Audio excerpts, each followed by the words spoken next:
ఇప్పుడు వర్షాలు ఎక్కువ పడడం అయితే జరుగుతూ ఉంది. పిల్లల్ని కింద కూర్చోబెట్టకుండా ఇట్లా సాప వేయడం కానీ, లేదంటే బెడ్షీట్ వేసి కూర్చోబెట్టడం కానీ, మంచాల పైన కూర్చోబెట్టడం కానీ చేయాలి మనము. ఇట్లా కింద కూర్చోబెడితే నెమ్మది నది వస్తుంది, పిల్లలకి జలుబు దగ్గు వచ్చే అవకాశం కూడా చాలా ఉంటుంది.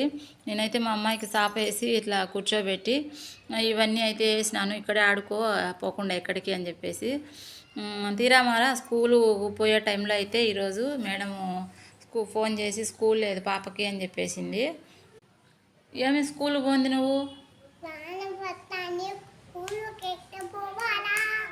గొడుగు తీసుకొని పోవాలా?